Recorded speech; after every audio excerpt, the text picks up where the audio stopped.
أعوذ بالله من الشيطان الرجيم. بسم الله الرحمن الرحيم. يا أيها النبي حرض المؤمنين على القتال إن يكن منكم 20 صابرون يغلبوا 200 وإن يكن منكم 100 يغلبوا 1000 من الذين كفروا بأنهم قوم لا يفقهون. صدق الله العظيم. وقال النبي صلى الله عليه وسلم: الجهاد باغ إلى يوم القيامة، أو كما قال عليه الصلاة والسلام. آج کے سبق کا ہمارا عنوان ہے قرآن مجید اور موجودہ دور میں جہاد کا حکم۔ بنیادی طور پر اتنی بات آپ ذہن نشین کر لیجئے کہ جیسے نماز کے بنیادی فرائض میں ہے نماز، روزہ، حج، زکوٰۃ، اسی طرح بنیادی فرائض میں ہے جہاد۔ بنیادی فرائض میں داخل ہونے کا مطلب یعنی یہ بھی اسلام کی اساس اور بنیاد ہے۔ یہ جو ہمارے دور میں جملہ مشہور ہے کہ اسلام امن سے پھیلا، تو اس میں کوئی شک و شبہ نہیں کہ مسلمانوں کے اخلاق سے متاثر ہو کر بہت سے لوگوں نے بہت سے ممالک میں، بہت سے علاقوں میں اسلام پھیلا ہے، لیکن جہاں ضرورت پڑی ہے تو وہاں شریعت نے، وہاں رسول اللہ صلی اللہ علیہ وسلم نے تلوار بھی اٹھائی ہے۔ ابھی جیسا کہ آگے تفصیلات میں بات میں آئے گا، اس لیے سب سے پہلے تو میں اس عنوان پر قرآن پاک کی چند آیات عرض کروں گا، جیسا کہ آپ نے دیکھی: یا ایھا النبی حرض المؤمنین علی القتال، اے نبی صلی اللہ علیہ وسلم مومنین کو قتال پر ابھاریے، جہاد پر ابھاریے۔ اگر تم میں سے 20 صبر کرنے والے ہوں گے، یغلبوا 200، تو وہ 200 پر غالب آ جائیں۔ اگر تم میں سے 100 ہوں گے صبر کرنے والے، تو وہ غالب آ جائیں گے 1000 پر، من الذین کفروا، ان لوگوں میں سے جنہوں نے کفر کیا، یعنی کفار کے مقابلے میں۔ وجہ کیا ہے کہ مسلمان اتنے کم اور وہ اتنے زیادہ، پھر بھی اللہ تعالیٰ مسلمانوں کو فتح دے گا۔ بِأَنَّهُمْ قَوْمٌ لَا يَفْقَهُونَ، اس لیے کہ وہ کافر لوگ جو ہے وہ سمجھتے ہی نہیں ہیں۔ انسان کے اندر جو لڑنے کا جذبہ پیدا ہوتا ہے، اس کے مختلف محرکات ہوتے ہیں، تو محرکات جتنے مضبوط ہوں گے اتنا وہ ثابت قدم بھی رہے گا، اتنا مضبوطی کے ساتھ، شجاعت کے ساتھ لڑے گا۔ اب ان کفار کے پاس کوئی ایسی وجہ نہیں ہے، اس لیے فرمایا بِأَنَّهُمْ قَوْمٌ لَا يَفْقَهُونَ، تو یہ ایسے لوگ ہیں جو سمجھتے ہی نہیں ہیں۔ جب یہ سمجھتے نہیں ہیں تو یہ تمہارے مقابلے میں ٹھہر بھی نہیں سکتے۔ آیات کے ساتھ ساتھ میں جہاد کی تعریف بھی ذہن میں رکھ لیجئے کہ جہاد کا اصطلاحی معنی شریعت اسلامی کی اصطلاح میں یہ ہے کہ دین اسلام کی اشاعت و ترویج، سربلندی اور اعلاء یعنی بلندی، اور حصول رضائے الہی کے لیے اپنی تمام در جانی، مالی، جسمانی، لسانی، ذہنی صلاحیتوں اور استعدادوں کو وقف کرنا جہاد کہلاتا ہے۔ اب عنوانات پر بھی ساتھ ساتھ بات چلتی رہے گی انشاءاللہ۔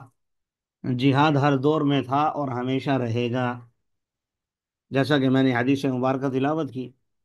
نبی کریم صلی اللہ علیہ وسلم نے فرمایا: الجہاد ماض الی یوم القیامہ،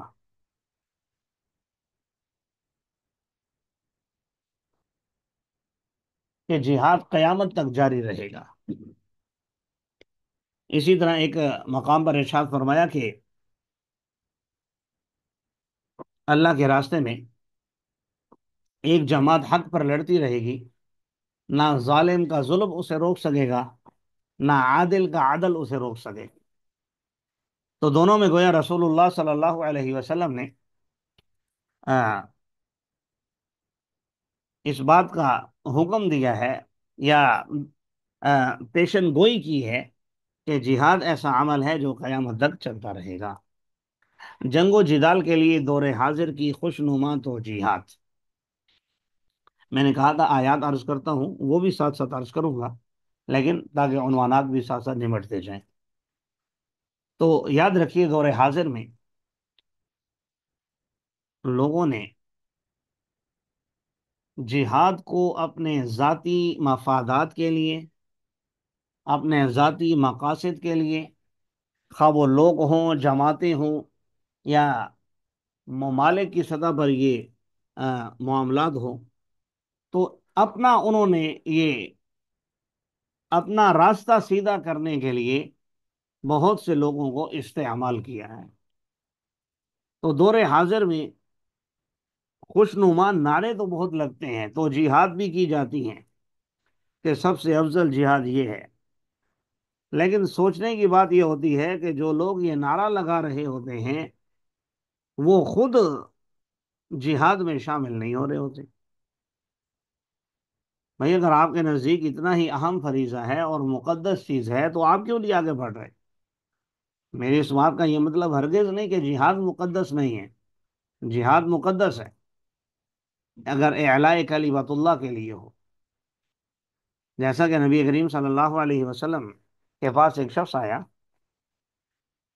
اور فرمایا یا رسول اللہ، ایک شخص جہاد کرتا ہے اور اس کے جہاد کرنے کا مقصد شجاعت ہے، بہادری دکھلانا ہے، اپنے آپ کو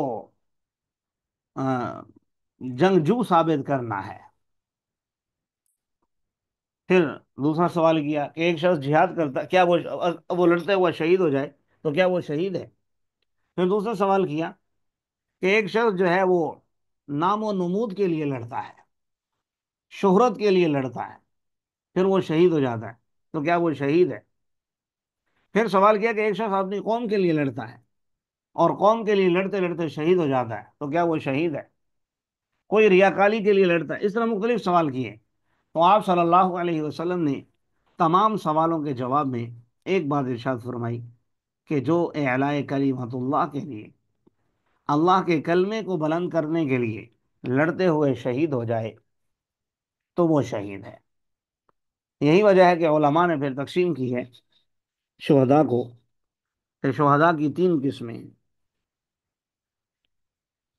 شہید ویسے تو تقریباً 50 کے قریب اقسام ہیں، لیکن ان سب کو گویا تین قسموں میں بند کر دیا ہے: شہید فی الدنیا والآخرہ، یعنی ایسا شہید جس کو دنیا میں بھی شہید کہیں گے، شہید کے احکام جاری ہوں گے، اور آخرت میں بھی اس کو شہید کہیں گے، آخرت میں بھی وہ شہداء کی صف میں کھڑا ہوگا۔ یہ وہ انسان ہے جو اعلاء کلمت اللہ کے لیے لڑتے ہوئے میدان جنگ میں اپنی جان دے دے۔ دوسرا، شہید فی الدنیا، ایسا شخص جو دکھلاوے کے لیے، ریاکاری کے لیے، نام و نمود کے لیے اور اپنی قوم کے لیے، مفاد کے لیے اگر لڑے اور شہید ہو جائے تو ظاہر ہے دنیا میں تو اس پر شہید کے احکام ہی جاری ہوں گے، لیکن آخرت میں وہ اللہ کی نظر میں شہید نہیں ہوگا، شہداء کی صف میں پیش نہیں ہوگا۔ ہاں یہ ہے کہ ہم ایسے شخص کا فیصلہ نہیں کر سکتے۔ اور تیسرا، شہید فی الآخرہ، اس میں وہ تمام لوگ داخل ہیں جن کے بارے میں نبی کریم صلی اللہ علیہ وسلم نے شہید ہونے کا لفظ ذکر فرمایا۔ مثال کے طور پر آپ نے ایسی عورت جو درد ذہن میں مبتلا ہو اور بچہ جنتے ہوئے فوت ہو جائے، آپ نے فرمایا وہ شہید ہے۔ اسی طرح دیوار کے نیچے دب کر مرنے والا شہید ہے، پانی میں ڈوب کر مرنے والا شہید ہے۔ اسی طرح فرمایا من قتل بطنہ فہو شہید، جو پیٹ کے درد میں مبتلا ہو کر مر جائے وہ بھی شہید ہے۔ تو اس طرح کی جتنی بھی اقسام ہیں شہداء کی، تو ان کو کہا جاتا ہے شہید فی الآخرہ، یعنی اللہ کی نظر میں تو شہید ہیں، لیکن دنیا میں ان کے ساتھ جو معاملہ ہوگا وہ عام میت جیسا ہوگا۔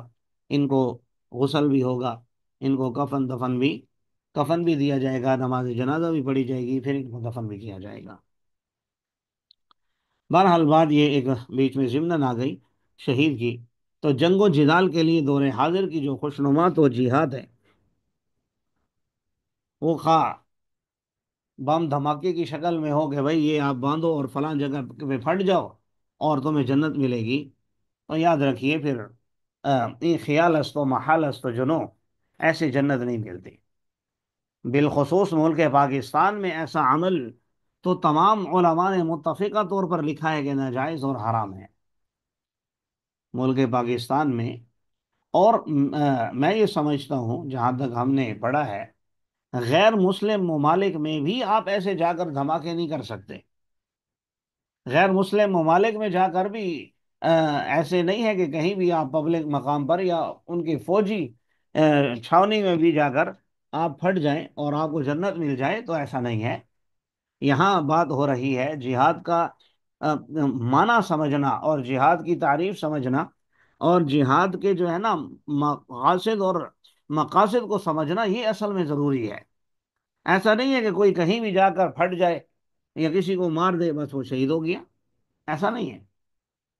جنگ کے اصول ہوتے ہیں، جہاں جنگ چل رہی ہو، جیسے آج کل میں سمجھتا ہوں کہ فلسطین میں چھوٹے چھوٹے بچوں کو، عورتوں کو، بوڑھوں کو، کسی کو بھی نہیں بخشا جا رہا ہسپتالوں پر، اور پھر معاہدہ بھی ہوا، اس کے باوجود عہد شکنی کی گئی، اور وہاں پر بم برسائے جا رہے ہیں رمضان المبارک کے مہینے میں۔ اب یہ میدان جنگ ہے، وہاں پر جا کر اب جنگ کرنا، یہ اصل جہاد ہے۔ یہ بات اب سمجھ میں آنے والی ہے، لیکن لوگوں نے جہاد اس کو سمجھ لیا کہ پاکستان میں کہیں بھی آپ دھماکہ کر لیں ایٹمی، کہیں بھی آپ جا کر کسی کو قتل کر دیں۔ آج کل بے شمار علماء کا قتل عام کیا جا رہا ہے، تراویح پڑھانے جا رہے ہیں، پڑھا کے آ رہے ہیں، نماز میں جا رہے ہیں، اور اگر اس کو سمجھا جائے کہ یہ جہاد ہے، تو ایسا جہاد آپ کو جہنم میں تو لے جا سکتا ہے، جنت میں نہیں لے جا سکتا، کیونکہ یہ جہاد ہے ہی نہیں، یہ فساد ہے۔ مجھے ذہن میں حضرت عبداللہ بن عمر رضی اللہ تعالیٰ عنہ کا قول آ رہا ہے،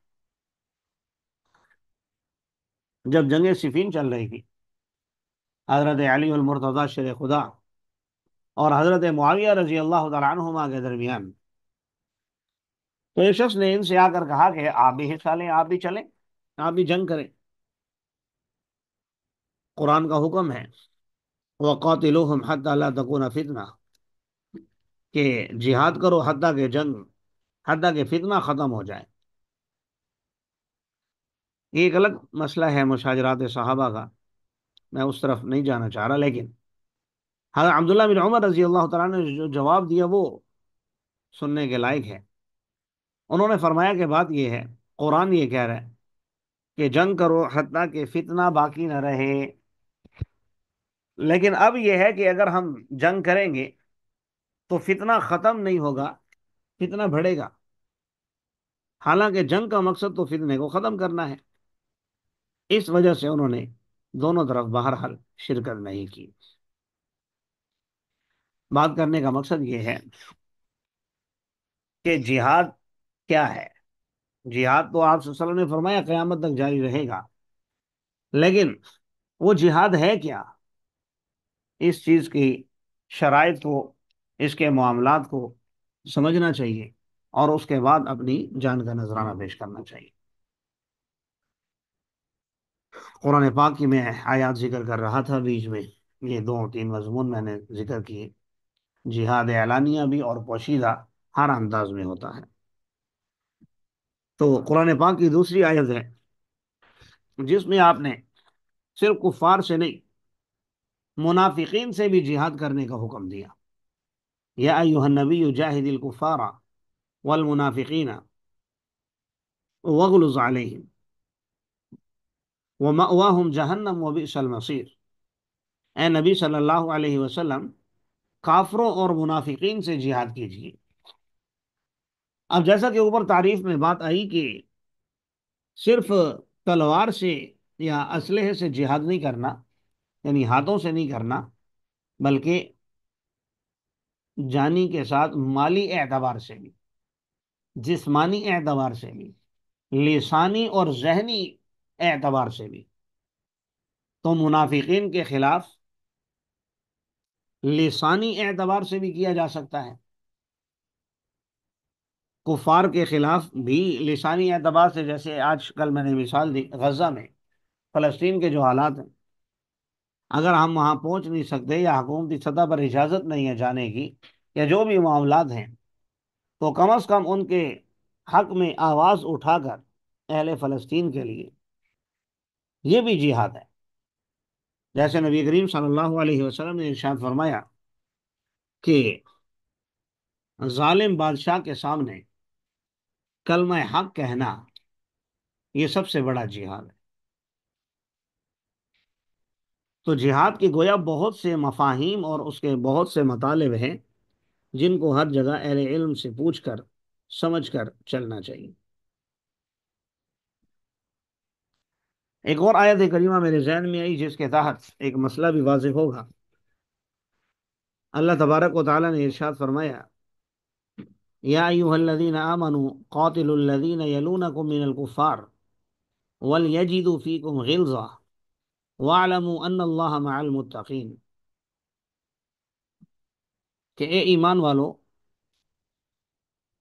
ان کافروں سے جہاد کرو جو تمہارے قریب ہیں، جن کے بارے میں امکان ہے کہ وہ تمہیں تنگ کریں گے، تم پر حملہ کریں گے، تمہیں نقصان پہنچائیں گے، تو تم ان کا حملہ کرنے کا انتظار مت کرو، پہلے ان پر کر دو۔ اس سے گویا اللہ تبارک و تعالی نے ایک اور قسم کی جہاد کا حکم دیا، جیسا کہ علماء نے لکھا کہ جہاد دو طرح کا ہے، جہاد اقدامی اور جہاد دفاعی۔ اب جو اہل فلسطین کی اس وقت حالت ہے وہ دفاعی ہے، ان پر تو ظلم ہو رہا ہے، تو اگر وہ ان کے مقابلے میں اگر ہتھیار اٹھاتے ہیں یا کوئی ان کی معاونت کرتا ہے تو یہ گویا دفاعی جہاد میں حصہ لے رہا ہے۔ اور جو اقدامی جہاد ہے وہ تو آج کل پوری دنیا میں میرے خیال سے کہیں بھی نہیں ہو رہا، کیونکہ اقدامی جہاد کہتے ہیں اسلام کی سربلندی کے لیے کسی ملک پر چڑھائی کرنا۔ اب آپ کے ذہن میں آئے گا کہ حدیث مبارکہ میں تو ہم نے پڑھا کہ جہاد ہر دور میں جاری رہے گا، تو جہاد تو الحمدللہ جاری رہے گا، اس میں کوئی شک و شبہ نہیں۔ اور نبی کریم صلی اللہ علیہ وسلم نے تسلی دینے کے لیے یا ابھارنے کے لیے قرآن میں جو کہ ان کو حکم ہوا، تو آپ نے یہ بھی فرمایا الجنت تحت ظلال السیوف، یاد رکھو جنت تلواروں کے سائے کے نیچے ہے۔ لیکن جیسے میں نے عرض کیا کہ جہاد جاری ہے، حدیث میں آیا، تو اقدامی اگر نہیں ہو رہا تو دفاعی تو ہو رہا ہے کہیں نہ کہیں، کشمیر میں، فلسطین میں، یا جہاں جہاں بھی ہو رہا ہے۔ باقی یہ عنوان قائم کیا ہے جہاد زندگی کے ہر محاذ پر، تو یاد رکھیے جہاد کا ایک معنی ہوتا ہے محنت کرنا، کوشش کرنا۔ تو کوشش تو ہر انسان ہر لمحے میں کرتا ہے اور کرنی بھی چاہیے۔ اپنے نفس سے جہاد، ایک مقام پر تو نفس سے جہاد کرنے کو جہاد اکبر کہا، کیونکہ کفار سے تو ایک مرتبہ جنگ ہوگی میدان میں، لیکن آپ کا نفس موت تک آپ کے ساتھ ہے، اور اس کے ساتھ آپ کو لڑنا پڑے گا، اس کے ساتھ ہر بات میں نماز نہیں پڑھنا دے گا، پڑھنی پڑے گی، روزہ نہیں رکھنے دے گا، رکھنا پڑے گا، اخلاقیات میں آپ نہیں رہنے دے گا، لیکن آپ کو رہنا پڑے گا، زکوٰۃ نہیں دینے دے گا، لیکن آپ کو دینی پڑے گی۔ تو ہر معاملے میں نفس کے ساتھ اور شیطان کے ساتھ وہ جہاد چلتا رہتا ہے۔ اس لیے یہ عنوان قائم کیا زندگی کے ہر محاذ پر، جیسے کہ قرآن پاک میں اللہ تبارک و تعالیٰ نے فرمایا، سورۃ العنکبوت کی آخری آیت ہے، والذین جاہدوا فینا لنہدینہم سبلنا وان اللہ لمع المحسنین۔ وہ لوگ جو ہمارے راستوں کے بارے میں کوشش کرتے رہتے ہیں ہمیں پانے کی، تو ہم ان کے لیے راستے کھول دیتے، ہم ان کی رہنمائی کر دیتے، ہم ان کو وہ سب کچھ عطا کر دیتے ہیں جو کچھ وہ چاہتے ہیں۔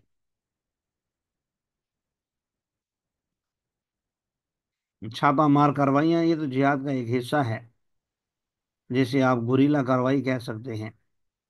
نبی کریم صلی اللہ علیہ وسلم کے دور میں بھی ایسی بہت سی کاروائیاں ہوئیں، جس میں ایک گستاخ تھا، کعب بن اشرف۔ تو نبی کریم صلی اللہ علیہ وسلم نے ایک مرتبہ پوچھا، من لکعب بن اشرف، کون ہے جو اس کا کام تمام کرے گا؟ بہرحال ایک صحابی گئے، پھر اس کا کام بھی تمام کیا۔ ایسے جنگ کے موقع پر بہت سی کاروائیاں ہوتی ہیں، تو اس میں کوئی مذائقے والی بات نہیں ہے، کی جا سکتی ہے۔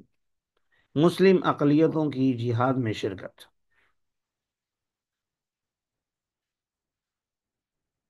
یہ بھی ایک عنوان قائم کیا ہے جہاد کے حوالے سے ہی، کہ اگر کہیں مسلم اقلیتوں میں ہیں تب بھی انہیں اپنے اس فریضے سے پیچھے نہیں ہٹنا چاہیے، انہیں جہاں موقع ملے اسے سر انجام دینے کے لیے آگے بڑھنا چاہیے اور سر انجام دینا چاہیے۔